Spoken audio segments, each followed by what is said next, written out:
Yo, what the deal is? It's T Money, and you are now watching the T Money podcast joint.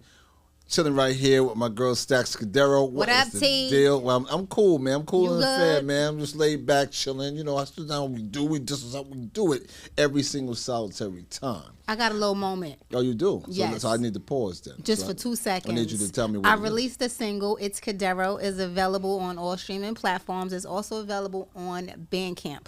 So it's being sold for $3. But if you are generous, by all means, give more because I want that billboard in Times Square. You know what? And we back. We're gonna work on. We're right where we need to be. Let me tell you Okay. something. It's Cadero.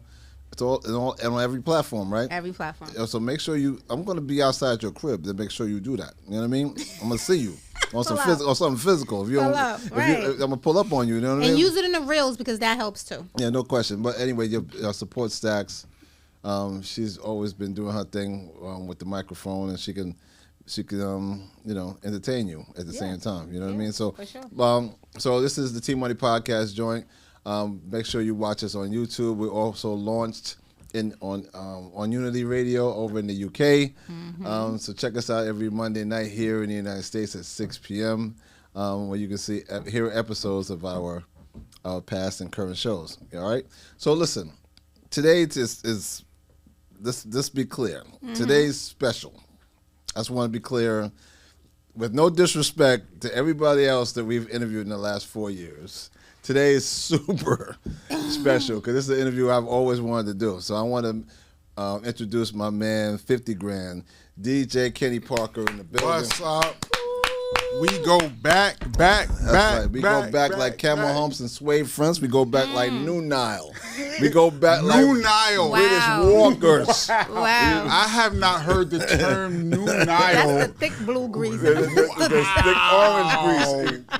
Pomade. We go back like orange, pomade. The orange. But there was also blue, right? There was blue and green. I'm not too I'm sure. thinking Green? about I Dax. don't know if we put I might be green thinking about pomade in. Dax. I'm sorry. You know That's what I mean? official. You know you were there when you say New Nile. No question.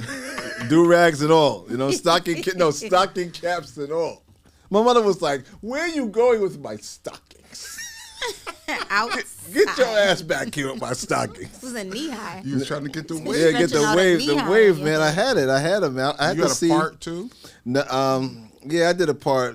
I didn't do the Nas part. Nas had the half moon. Yeah. I was too scared to do that one. But no, I had a part. I had the regular part. You know what I mean? But I had the regular part. I didn't do the hook. so Kenny, talk to me, man. Good seeing Yes. you. Thank you for having me. I'm glad you're here today, man. I'm excited. We gonna chop it up real quick, man. We're gonna talk about a lot of things. Salute to your brother. Yes, the Blast Master. The Knowledge Reigns Supreme, KRS-One. And Yes. salute to you, Chris, man. Top 5. Yeah, on anybody's list, the Mount Rushmore of all Exactly. MCs. It starts with him. No question, man. Starts with him. And I've always felt that way. But Yeah. everybody has their own opinion, but I've always felt that way. But listen, so how you been? Everybody I'm you good. good? Yes, I am blessed. Yeah. I like I said, I love being alive. Yeah. Like Inspector Deck said, I'm alive on arrival. That's right. me. I love every day. Love that. Every day. No question. So for our audience, there's people from different countries now listening to us and different walks of life. Let's take it back. Let's do a rewind real quick to your very beginnings. Bronx, New York, early. Kenny Well, Parker. it's beginnings before beginnings. So how beginning do you want to begin? We can go all the way back to course. the doctor said slapped you and did the whole thing. When Doctor slapped me, Brooklyn is where we were, where I was okay. born. Oh. Okay, that's what's up then. And we moved. Our family moved all over the place. So we moved from Brooklyn to Harlem. Okay. Oh, really? Big You We were in Harlem. Harlem Wow. for East side or west side? Lennox Terrace, wherever Okay, that that's is. the west We were in side. That's the Lennox west Terrace. side. That's the okay, west we side. were in Lennox Terrace for a second. That's For nice. like 3 years. Yeah. And then we moved to the Bronx. We moved down the block from Kool Herc. Oh, okay. So Right next to it, yeah. right, literally on the day August 11th, 1973, when he wow. had the big party, Yeah, the yeah. beginning of hip hop. We literally lived in the next building. Oh, dope. Like we Right. probably rode our big wheel. We used to play in front of Herc's building Oh, every wow. day. Y'all was just in time for hip hop. Yeah, That's so so we dope. literally, Wow. I mean, I was like 7 years old, but you know, Herc was probably like 18, but Right. you know, we were little kids in front of his door. Like he had to have told us, "Yo, look out, shorty," Right. Because me and Chris Exactly. was in front of Right. his door every Right. single day. It was Right. like right there. So when then we moved from the Bronx to back to Brooklyn, East New What part of- York, oh, East New York. for Okay. a second. It was wild. It's all in the book. Like Chris It's all said, the that- dreads in Brooklyn were was crazy. Right, Then right, we moved from right. there to Flatbush, right. and we were in Flatbush. That's really like home base, Flatbush. And then my brother left home, and he went back to the Bronx. And that's where he kind of made his bones in the Bronx. So that's why Boogie Down Productions is more of a Bronx-based group, Right. because he went to the Bronx. Oh, and I okay. stayed So in that's Brooklyn. the Okay. story. So I'm Right. really a Brooklyn guy, and he's really a Bronx guy, but we all were born in Brooklyn. Right, right. That's Yeah. interesting.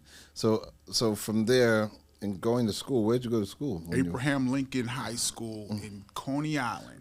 Wow. Wow. That's Yeah. Brooklyn, Brooklyn. That's really Brooklyn. Yeah. Oh yeah, I'm all day Brooklyn, Bottom. but I'm in Boogie Down Productions, Right, South of course. Bronx, Right. South. I South mean, we lived in the Bronx. Bronx too, Facts. but Brooklyn is really for me home base. Okay. Yeah. And what made you fall in love with the music itself? I mean, I know you were in front of Cool Herc's building on a big wheel, but you know, you were connected from the very beginning. with the music? We were literally there from the beginning, but we were kids, so it's not like stuff was going on around us. Like, you know, Herc would be in the park. There's like a park that separated our two buildings, like a little park. Right. Kids would be in there playing, and, you know, older people would be over there. And, you know, back then it was like, you don't be where grown people are. So, Right, like, if yeah, no Herc question. is his people over there, that means you're over there. But we were in the same park. But hip-hop, for me, we were living in Brooklyn, say 78. In Brooklyn, it was reggae music Right, and okay. R&B. But hip-hop wasn't really there yet. Like, you Right. heard a tape. So my man had a tape. I remember my man Marlon had a tape. It probably was, looking back on it, a Cold Crush or a Flash tape. Okay. And he had a tape, but he would play you just a little bit. Like, he'll play like 30 Little seconds and snippet. snatch it back. You can't hold it, you can't borrow it, he play it and snatch it back. He was acting like a little jerk. But that was like the first like real like, what is this thing? Rap. Like, what Right. is this thing? Yeah. I think that's It a was lot. like a A glimpse lot of into our your experiences. future. 'Cause Yeah. I mean, Cold Crush was like part of my upbringing too. Like you get that's how you learn like about MCs, and you listen to the tapes. And I was just telling somebody earlier, like I went to like these parties, and I actually recorded like King Charles and Divine, crazy. DJ Divine and Infinity Machine, and you know T Connect, you know T Production rather. So. And I used to take them back to the hood, and they'd be like, "Yo, what's going on with that?" That's Did you your, let your people vibe. hear your whole tape, or did you play a little piece and snatch? I used to. I never snatched it back. That's kind of crazy, right That there. is. I actually made the tapes and I sold the tapes. Yo, you're an entrepreneur. Yeah, That's There you go. another level. Yeah. So I had the big JVC, you know, radio, and I used to just sit it right in front of the Sir One Vega, the Berthas, actually, you know, but yeah, so during this time, you listen to music. The onset of hip hop music started happening at this time. Yeah, right? it's getting to the outer boroughs. It was already big in the Bronx, but Right. the other boroughs, it started to get to the boroughs. Right. And then you're hearing rap, you're hearing tapes, you're seeing DJs scratching, but it's vague because I'm like 12, so it's like it's over there, it's interesting, and then Rapper's Delight drops, and it's clear, it's a real song, and I remember me and my brother hearing it together for the first time, Right. and we're listening, and it's like Wonder Mike. Right. He's talking directly to us. He's like an introduction. He's like, what you hear is not a test. And he's saying it like this. I'm rapping to the beat. Like, this is real. Right. Right. And then he's like, me, the groove, and my friend, we're going to try to move your feet. So he's explaining, okay, Right. this is what's about to happen to you. Then he goes, I am Wonder Mike, and I like to say hello. You listen, he's actually talking just to us. Right. That's He said to the black, the white, the red, and the brown, The purple, and yellow, yellow. blue, to everybody. Like, this is something that's for everybody, and it's coming. Right. And after that, my brother, who pretty much had zero interest in anything in life for his first 13 years of life, Oh, wow. It didn't hit him yet. said, this is it. This is it. I'm going to be a rapper. Oh, really? So that sparked him. Well, I don't know if hearing the early stuff sparked him, but when he said it to me, he was like 13 and I was like 12, something like that. And he's like, this is it. Now, of course, being the little brother, I was dissing because I'm like, you want to be a rap? There was like 4 rap groups. Like, you know, there were more astronauts than there were rappers. Like, you know what I mean? Like, if you said, I want to go to the moon, I want to go to the moon. Right. There were more people that had been to outer space than that had made a rap record. Right. And he's saying, this is what I want to do. And I'm like, you just got left back. Like, you know what I mean? Like, this is how I'm talking. Like, you're bugging. This is how I'm talking to him. Like, I've always been. That's funny. I've always been my brother's biggest skeptic. Oh, Always. He's always telling, even today, right now. But Right that's now? We helpful. argue right But now. in a sense, that's helpful to him because that drove him. Yes. Probably. Right. But his ego, you know, Karis has the famous ego, but it was there even as kids because he's more like, watch this. Right. And Yes, I'm like, watch it. And I'm like, you're bugging. We're broke. We're poor. We have nothing. And you want to make a rap record. You got that Leo ego. Right. There And you go. so that was like the beginnings. I fell in love with hip hop. We both did. But I wanted to hear more. Like, who's next? Right. He's like, I want to do it. That was the difference. Like, I wanted to, like, who's coming? Right. What's He this? next. That's his attitude. I'm next. Right. But, you know, considering the condition of our lives at that time, and I wrote about it, the condition we were in, there was almost zero chance that he would be a. Back then, to even be on the radio, Right. these people weren't even real. Like Michael Jackson, this is 1979, 80.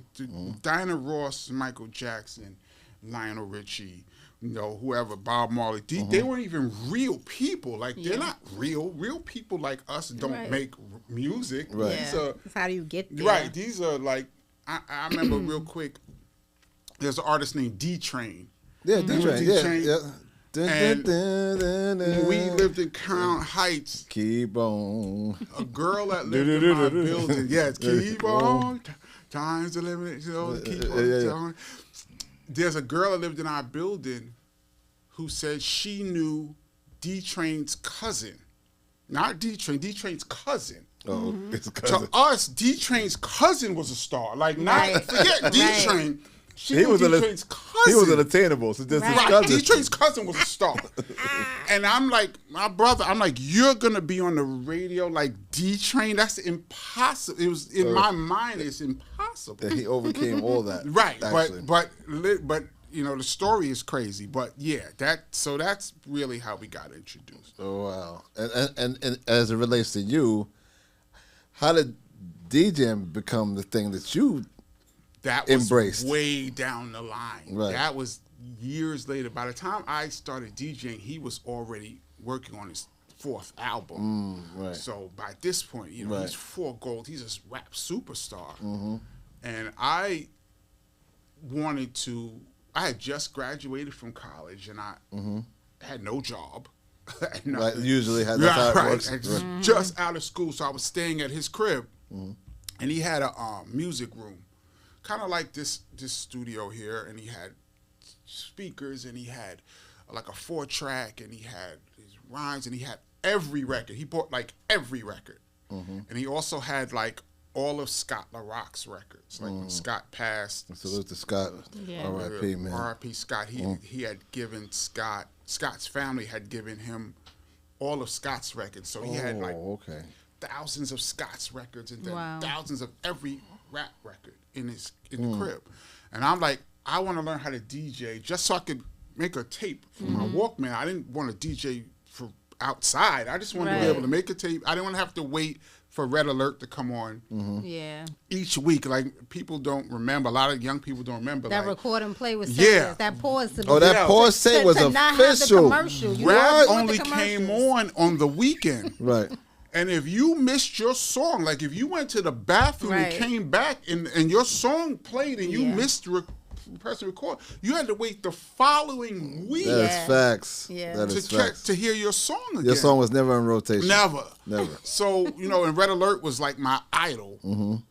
I used to listen to him every week religiously. And I was like, I want to make my own tape so I don't have to keep waiting for Red Alert. And my brother has every song. We used to go in the record store and he used to be like, just give me 2 of everything.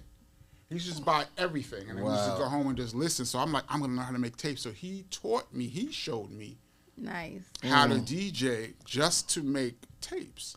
Oh, wow. But it just so happens that D Nice, shout out to my man D Nice. Salute to D Nice, man. The biggest DJ on earth Salute to D Nice, bro. D Nice was just going solo. He was just leaving because he replaced Scott. When Scott passed, D Nice became the DJ of Boogie Down Productions. Right. And he was just going solo right at the time where I was just learning how to DJ. And one day, my brother just came and was like, so we got a show tomorrow. You're DJing. That's it. He didn't ask me are you ready? No, I've been DJing for 2 months. Right, brand new. 2 months. Wow. You must have been nervous. Were you nervous? Beyond nervous is not even. I don't want to give away. I could tell you a story. This is my first epic. Okay. Right. Okay. Let me set the scene. Okay. Right. All right. Around the same time learning how to DJ, I went on the road with BDP. I think the Ghetto Music album was out. Edutainment had not come out yet, and I was like a roadie. I was technically a production assistant. Oh, wow. But really, I was a roadie. I was carrying bags. PA. That's what it is. Yeah, that's what it was. Chris, my brother, had me at the bottom of the totem pole. This is what you're gonna do. And you got promoted. Right. So I was doing that for a couple of months, learning how to DJ. And then that night, we were about to go to Oakland, and he says, so tomorrow, it's like 3 o'clock in the morning. We're leaving at like 7. He's like, so tomorrow, you're DJing the show. Here's the show list. Study it. Okay, good night. That's all he said. Trial in the fire right there. No pressure. Just, this is the show list. Study it. Oh, my God. Tomorrow night, this time, the show would already be over. So tomorrow night, you're DJing. And I remember I was like, I could do this. I got this. Right, you got this, right. But this is not the music room. This is real. But I didn't understand at the time. I was like, I got it. So we flew out to Oakland. We got to it was like an amphitheater. So it probably had to be like 3,000-4,000 people. And I remember everybody, all the artists from Oakland was there. Too Short, Digital Underground. Oh, wow. Oakland. Hammer. Like everybody from Oakland rapper was in this building. And plus, it was everybody. And I remember I came onto the riser and the curtains are closed and they said, make some noise for Boogie Down Productions. And they opened the curtain and the spotlight was on me. Bang! Start the show. And I remember I froze. Oh, no. I just couldn't move. I literally could not move. And I remember thinking to myself, and the crowd is like, and the lights, I'm just like, I can't do this. I can't do this. Yeah, I quit. No. I said in my mind, okay. I can't do this. I quit. That's what I said to myself. Right. And then my next thought was, well, you can't quit. Right. You're already here. Right. So I'm like, okay, if the first record comes on, if I could just go the first record on, Maybe it'll help. Maybe it'll help. Right. Okay, first intro record comes on, KRS comes out. people are screaming. Time for the next record. It comes on, and as I'm throwing on records, I'm getting more into it. Getting into the groove. And I remember at that first show, it was a blur because I was so focused on this the show list, this song, this song.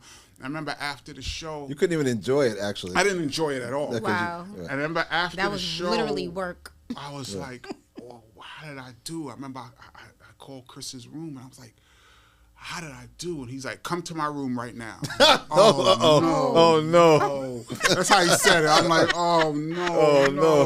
That was a long walk to his room. I remember I knocked on the door and he soft, right? Yeah, he opens the door and he's smiling. Aww. And he's like, good job. But what you need to do is, you need to get more involved in the show. Like, you had your head down the whole time. You was trying to figure it out. I'm like, well, there's 3,000 people here. Right. And I'm trying to, this is my first, last night I was a roadie. Tonight I'm DJing the show. You got a big promotion. Right, but he's the type of person, he just pushes you into 12 feet. He don't, there's no, you drown or you swim. You sink or swim. He just pushes you in. And after that night, he's like, so you're going to be the new DJ of BDP. This is what we're doing. That's dope. And it was literally just like that. D-Nice had to be going solo. I had to be DJing to learn how to make a mixtape. It just fell into place.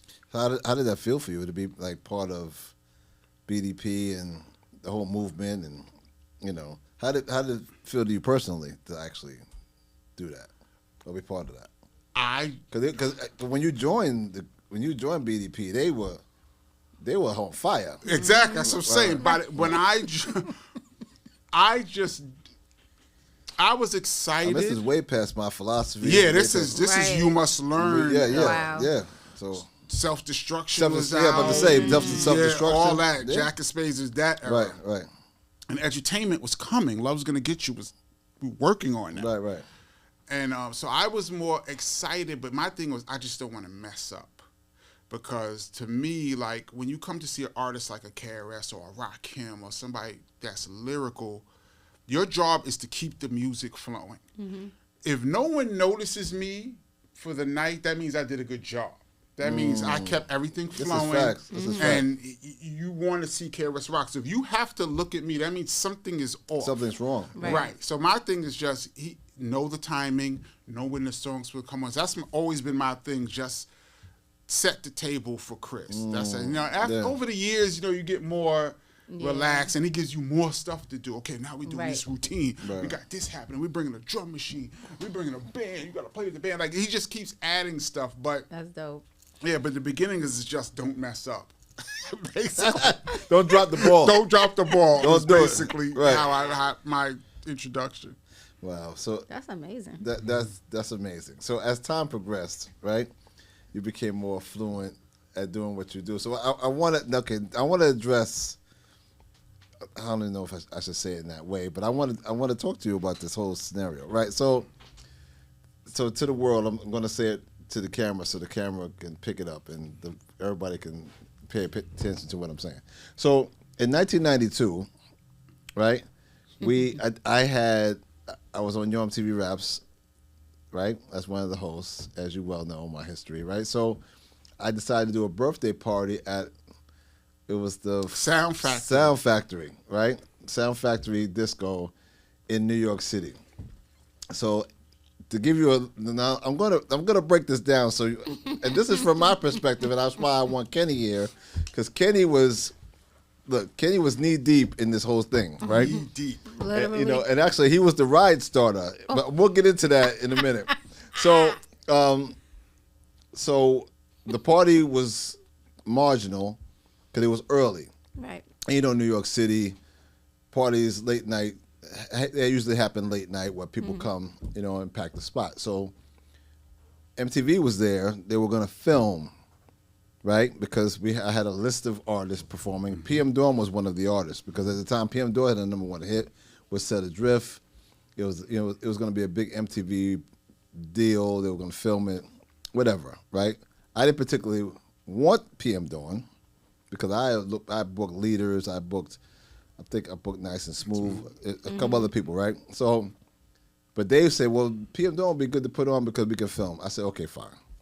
I didn't know if you knew that. No, I did not know they want PM Dawn, but it happened, right? So, and I didn't know at the time that PM Dawn was kind of, and no disrespect to Prince B, rest in peace, right? But we're going over what happened. So now, they were talking a little reckless about Chris and what he things that he was doing at the time because he, was the teacher and he was taking that really serious, right? So the night of the event, MTV was like, okay, so what's going to happen? Because the people were coming in slow. It was early, and they were complaining like, no one's here yet, right? So I'm like, okay, give me 10 minutes. Nobody came in still. Soon as I let them go home, people came in waves. I'm talking waves. This is like 11:30, 12 o'clock. Oh, you let the film crew go?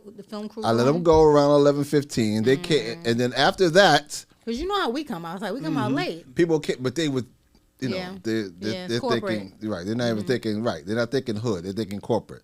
So, cause I got tired of them asking me because I was busy. I didn't feel like hearing this. Leave me alone. You want to go home? Go. After that, the place was packed. Rammed. So when I go onto the stage, I noticed Chris was on stage, sitting in a corner in a red hoodie. And I didn't know he was there. Somebody was like, okay, Chris was there. I said, that's dope. I said, Chris, what's up? I'm cool with Chris. I said, hi. Chris was like, I'm good. No problem. So I think leaders had just finished performing, right? And at the time, Clark Kent was DJing. Okay, so he confirmed this. The reason why I'm asking you all these things because I want to, because there's so many variations of my story that I want to make sure that because Kenny Parker is an official. He can say yes or no because he was there too. Right. Everybody else gives all type of variations of the story because they decide to say whatever they want to say. But I know exactly what happened. I'll never forget it. That's why. So now, leaders finished, right? And PM Dawn gets on the stage. As soon as they get on the stage and the music drops, Set Adrift is on, right? The dancers are dancing. Chris, I'm going to tell you who was on stage. It was me, Chris, and Kid Capri, right? KRS and Prince B had they fought over the microphone and they pushed with Just Ice. They pushed him off the stage onto the floor, and when he went to go on the floor, it looked like the Red Sea parted because there was nothing but people there. He hit the floor. As soon as he hit the floor, and tell me if I'm wrong, Kenny. Chris said, "Kenny Parker," right? And he dropped still number one, and the place went batshit crazy. I'm talking about the place the building was moving. Oh, I already know how it was over. I already know how BDP gives it up. And I stood there and Chris was like, T Money is down with us. I said, fuck it, I'm down with y'all. That's it. It was on the so listen, so talk to me a little about because what I don't know is when you went upstairs, what'd you tell Clark? How did this whole thing transpire? Like I know nothing about this part of it. So talk to me about from your perspective. Let me say two things. Right. One is I've probably DJ'd 1,500 maybe shows with Chris. Wow. At least. Right.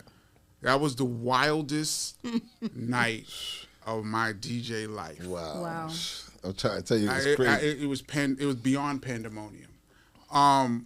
And secondly, I should probably apologize to you now. I don't know if I've ever apologized to you for what happened that night. No, there's no need. But let's set the scene. Right.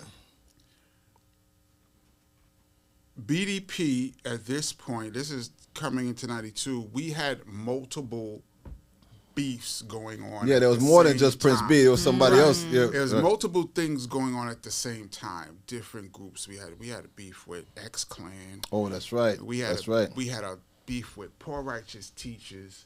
We had a semi beef with Ice Cube. Not beef, but I'm not gonna say Ice Cube is beef. It was more like a disagreement. But all of these things were bubbling. And there's some other stuff, other beefs I don't even want to talk about. But there's just a few things going on. Mm-hmm. And then Chris was doing an interview, KRS, I call him Chris, with a magazine. And the interviewer said, so how do you feel about Prince B of PM Dawn dissing you? Oh, And Chris was wow. like, what are you talking? I don't even know this guy. What are you talking? He said, well, let me read the quote. And the guy said, Prince B, we asked him about a few groups, and he said Public Enemy. He said NWA, basically NWA is just whack. And he said Public Enemy is making mountains out of molehills. And he said KRS-One, he calls himself a teacher. Teacher of what? Oh, that's what he said. That's right. wow. That's right. So now Chris is like, oh, okay, now this guy. She's like, okay, I've had enough of this. Just so happens around this same timing, Right. I found this flyer. T-Money birthday party at the Sound Factory. Leaders of the new school, nice and smooth, Super Cat That's was right. on the Super bill. Cat. That's right. Super. And I think Black Sheep. Yep. And so I'm like, yo, Chris, and PM Dawn. That's right. So I'm like, yo, Chris, PM Dawn. This was like a Monday. So say your party was like maybe a Thursday or Yeah, yeah, it was Wednesday. a- This during was the like week, yeah. the Monday. We were in the studio. I'm like, yo, PM Dawn's going to be at this party. I just found this flyer. So he's like, yo, we're going to the party, and I'm going to challenge you. We're going to battle. It was supposed to be a battle. Right. Lyric for lyric. That was the plan. I remember Freddie Fox was in the That's right, studio Freddie with was us. He was there. like, I'm coming. Like, oh, Lord, thank goodness Freddie Fox didn't make it. But shout out to my man Bumpy. But thank goodness Bumpy wasn't salute to there. Bumpy, yeah, no question. So he said, we're going to meet up, and we're all going to go to T-Money birthday party. So it was me, Just Ice, the late, rest in peace, Willie D of BDP. Oh yeah, Willie D. Will. Matter of fact, Willie D was on stage with me too. He was standing right there. I'm about to get to That's Will. right. That's right. And one of the guys, so you remember the group Real Live? Yeah. One of them, either both of them or one of them, they were working with us at the time. This is before the record drop. Excuse me. That's okay. It's before their record drop. They were with us. So it was them two, Just Ice, me, one of Will's boys, Will, Chris's wife, now wife, then girlfriend, Simone. We all there. So the plan was, we had 3 plans. Plan number 1 was... And then it played. so here's the plan. Chris's wife has the car. Wait outside. We're going to come out afterwards, jump in the car. Kenny, my job was to get control of the turntables by any means necessary. Wow. Bum rush the show for Because Get control of the turntables, turntables. and Chris, because when PM Dawn starts doing Set Adrift or Memory Bliss, Right. he's going to come up on stage, challenge him. That's exactly what he did. And I needed to be in position with Ready. the records. So Right. we come in the party. I remember we're chilling. Chris had the hoodie on. He didn't even want nobody to know he was there. We're chilling. And we see Kid Capri. Like, I don't know how Chris could not be incognito. With a red hoodie on. Even, A bright red hoodie. Even with the hoodie on, it's Chris. Right. You can see Right. his face. Right. I mean, so we saw Kid Capri and they're like, what are you doing here? Oh, I'm going to go on stage and man, Kid Capri's like, I'm down. Then we saw Naughty. That's right. By Naughty was Nature. there too. Naughty That's was right. there and Queen Latifah. Yep. Now, I'm not saying they had anything to do with the incident. No, but they were there. They were there. Yeah, So They were now, Tristan over there, definitely. Chris, what are you just to say? Chris, what are you doing here? I'm about to go on stage. We're down. So now our 8-man crew became like 30 with Naughty and these. Naughty came. Both. We saw somebody else. There was somebody else too. I can't remember. Tuffy from Video Music Box. Tuffy was there too. Yeah. Tuffy was there. So we waited. We watched the shows. So let me tell you right now, up to this point, our take on what happened is in sync. Just so you know. Yeah. There's no deviations. 'Cause I've No. been hearing so many other deviations. No, we're on point. Forget any story you've ever heard That's about right. this event. We're This on is the point. story. Right. This is it right here. Yeah, keep going. So I forgot who was performing. It's like up next PM Dawn. So It was Chris- leaders. It was leaders. Okay, so Right. Chris is like, okay, go to the DJ booth. So me and one of Will's boys, we went to the booth, and there's Clark Kent. He was right. the house DJ. Right. So I said to him, I barely knew Clark Kent at this point. Right. I said to him, I said, He DJ'd the party. He was DJing the party. he was one of the biggest. He was one of the hottest DJs in the city. And Clark was my dude Rest at the in time. peace to Clark Salute Kent. to him. That's my man. Yeah. But at that time, I didn't really know him. I knew of him, but I didn't really know him. So I said, yo, Clark, let me borrow the turntables for a second. And I think he thought that I meant like, let me DJ the party, like take over the party. Cause he was like, come on, man. Like I'm the DJ. Right. He said like, and I'm like, no, you don't understand. Chris is about to do a surprise thing. I need to be ready. Oh, that's what you told us. Yeah. So Clark Kent goes, okay. Good for you. Listen, hold on, wait. So, cause for many years, I thought you went in there and was just like on some like, get on the turntables. Yeah.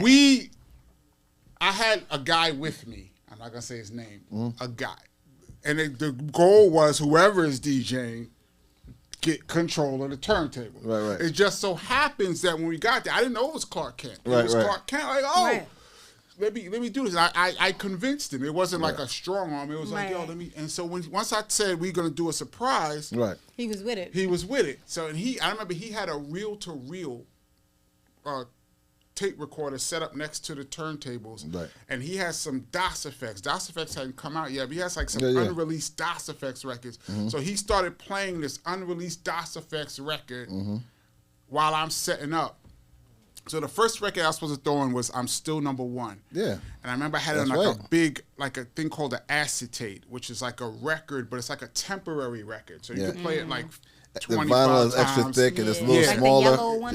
Yeah, no, it's thick. It's the size of a record, but it's twice as thick. It's twice as thick. And the reason you make them is like a reference. So if you make a song, you make an acetate so you can listen to it and say whether you like it or don't like it without pressing up thousands of them. Okay. So, but we used to put instrumentals on these things, but they only play like 20 times and then it gets dull. Oh yeah, but then it starts fading out. Yeah. Okay. So I had this thing, but they're hard to control because they're heavy. So I'm sitting there and I'm like, is Chris really gonna do this? Like, he's not gonna do this, but I'm ready. So PM Dawn comes on and he starts singing doom da da da da da, and there's nothing going on. So I'm like, Chris, he chickened out. All right, he chickened out. Then all of a sudden, there was a ramp. Yep, That goes that's up right. the He side ran of up the the ramp? stage. Now I can see from my vantage point. You understand? From my vantage point, I could see the whole party because the DJ booth was like Up on the there, second that's right. floor. Right. That's right. So I could that's right. see everything going on. That's right. So I see Chris coming up the ramp. Because he was sitting at the base of the ramp. Base of the ramp. He was sitting right there at the base of the ramp. Ready. Right. So he starts coming up, and there's people following him up the ramp. So now, what people don't know is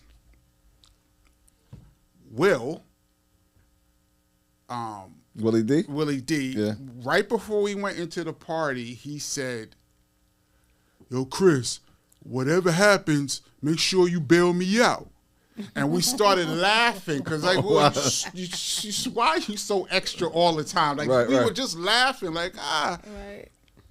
Chris comes up the thing, and it was Prince B, and he had this DJ. I think it was named Minute Mix. You meant something like that. Yeah, his DJ was DJing on the side. They had their own setup, but it was like on a DAT. That's he right. wasn't On actually a DAT, playing a record. and he had the girls over and there his dancing girls too. are dancing. Yeah. So Will just comes up to their record and just smashes it. Bang! Yep. That's correct. But the music didn't stop because It's still it was going. on DAT. It's on that. Yeah. So then they kind of stopped the music, and then I'm waiting for like a cue, and I see Chris come, and the crowd didn't know what's going on. And simultaneously at this time, when Willie D did that, the girls start panicking. So one of the girls, they threw one of the girls off too. Oh. The girls that were dancing, they chucked them. This all happened so quick. Right. And I'm sorry. No, go ahead. And Prince B had the mic like this, and Chris took the mic from him, and then they shoved him. Oh. And I'm standing right here. I'm literally standing here. Kenny's Chris, Prince B's here, and this is the stage. Yeah. And down there is the people. And to keep in mind, the place was so packed. It was one of those. I mean, everybody that's It's inhabited wall to this wall. studio is Yeah. from New York City, right? Yeah. So you know how the wall-to-wall crowd is. Imagine throwing him off the stage into a sea of people. Wow. Chris B was at least 6'2", 300 pounds. More than 300. More than Right, right. Yeah, he was And so before he hit the ground, it was like, whoa. It was like a sea of people that moved out the way. As soon as he hit the ground, okay, now I'm gonna you can take it from there. Yes. When he hit the ground, Chris looked up there because that's what Kenny was. And he said, Kenny Parker. He didn't say nothing else. And then you heard the infamous dan dan dan dan dan jump, jump, jump. Dun, dun, dun, dun. Yo, Unbelievable. That's. I mean, you needed him to be there. But the wildest thing is you didn't see Him to Prince be B anymore. Oh, where did he go? Wait. Because he was okay. Go ahead. I saw him. Oh, From my vantage point. okay, Let me tell you what I happened. didn't see him. I couldn't see him. I could see You him. saw You couldn't him. see him. I could see him. Right. I'm watching this go on. A girl got pushed off Yeah, the she stage. did. I didn't see that part, Yeah. so I can't say who did that I part. don't know. I think I I don't don't know. know Willie, I who don't know. did. I don't know if Willie did it, but the girl did get pushed off because I know because I was being sued. Everybody was being sued. She Chris, sued Chris Chris too. too. Yeah, everybody. She sued everybody. She sued for that. Yeah. I could say I did not see that part from my vantage part, but I heard about it. But I don't. So I can't say who did that. I you know I don't want to get too much trouble for snitching because I got in trouble for telling who did what. All right, right. So, So- we'll keep, so- so salute to Willie D. Right. All right, I'm gonna Peter say Willie. Will smash the record. I'm gonna say that. Right, right. So now I'm looking like it's really happening. So I'm waiting for my moment. And I see Chris coming, but it was kind of dark because it was like a light was on Prince B, but you couldn't see. You couldn't see it who outside. else. So it's like a figure is coming towards him. And Chris grabs the mic. So they both have the mic, like a tug of war. Right, right. Right. And Chris goes like that and he takes it. He snatched it out of his hand. Yeah. Yep. The minute that he takes it out of his hand, somebody I don't know who actually pushed him. I I don't know. Chris pushed him. Chris did not push him. I think it might have Chris been. just took the mic. I'm not gonna say who pushed him. I don't know who pushed him. I know who pushed him, but I don't want to. I got in some heat for saying Okay, exactly. I don't know who actually. Cause Chris didn't push him because he Chris had the, did not push He him. grabbed Chris the mic. took the mic. So Right. now imagine you being Prince B. You're singing. The music stops and someone takes the mic from you. So he's like, "What? In the hell's That's going KRS." on? Like Right, you right. know, his head is like, "What? What is this?" Right. He was surprised. Somebody clocks PM Dawn. Boop. Yeah. That was not supposed to happen. Right. That was somebody That was a little extra. taking it upon themselves To to clock 'em. do something extra. Right. Right. So when he did that, then somebody else pushed Pushed him them. off the stage. So the stage is probably The stage is high. high. It's a high stage. Yep. And when they pushed him, the whole crowd went back. So he just was like, bang! Oh. And so that point, Chris has the mic. Kenny. Then No. Chris has the mic, and the crowd, everyone backs up because it looked crazy. It Like, looked what is crazy. this? It looked. I stood there and was like, "Whoa!" And then you looked can crazy. see, wait a minute, that's KRS. And Chris goes, BDP in the motherfucking house. And the crowd Facts. said, ah! Then he 'Cause said- it looked like then he said a, Kenny. Yeah, because it looked like a video. You ever see the Right. video Sucker MC Rhymes? Yeah. They push him off and I then the real agree. MC. It looked just like I that. agree. So He said BP in the "In mother. house." Yeah, right. And then the crowd, they all rush back to the front. You're like, oh, because it's the wildest thing you ever see. And then he said Kenny, and then I still number one. Bang! And it was so loud. It was and really loud. clear. It And was when loud. it came on and the beat dropped, they dun-dun. went. I felt like you could Dun-dun, have thrown raw meat out to the crowd. They went absolutely bananas. Kenny said When you I went say through raw meat. whatever you think is the wildest show you've ever seen, That was it the one. was beyond that. It was The crazy. whole place was go. He was on the stage.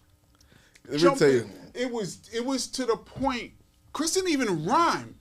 He said, I know what he said. He said, T Money is down with us. Kid Capri is down, because he was standing right next to me. So now ICU, you know, he's down. ICU was there too. Yep. ICU was there. Yep, he went on. So I said, okay, I'm down with us. And I was like, yeah, whatever, homie. Now here goes the funny part. Was Here's the funny part. So I thought still number one. The next song I'm supposed to throw on is The Bridge Is Over. Oh, yeah. Right, so I right. had like a record bag right here. So still number one's playing. While still number one's playing, Clark Kent grabs me and goes, "That's the greatest thing I've ever seen in my life. That's the greatest thing I've ever seen in my life." He's holding me like this. That's the greatest thing I've ever seen in my life. Wow. And I'm like, okay, but I gotta get this other record. Right. That's funny. The time it takes me to pull out Bridges Over, cue it up in the headphones, and I have it. I looked over. Now I'm looking over to Clark. He's gone. He's already downstairs across the thing, and he's headed to the stage. He's like, I'm over here. Right. So now it's just me. He's like, you got it. Yeah, it's just me by myself now in the booth. Oh, so how did you deal with that? Because the music kept playing after. So the next record was The Bridge Is Over. And man, I know they went crazy. The place and was now nuts, Chris bro. is going. The place is nuts. The dawn is over. The dawn is over. But in your mind. The dawn is over. He's doing this. What? It was. Damn, I that's can't not even on describe. video nowhere? I can't. No, now I find out. The only visual depiction of what happened is a painting by a man by the name of Andre Leroy Davis. He was been a guest on our show. Okay. We don't have there is nothing else besides that. It's hip hop lore. It's one of those stories like Bo Jackson that you tell that no one has video of. Yeah. But that's that in itself, let me tell you something. Chris is a hip hop legend, but that night made him something else.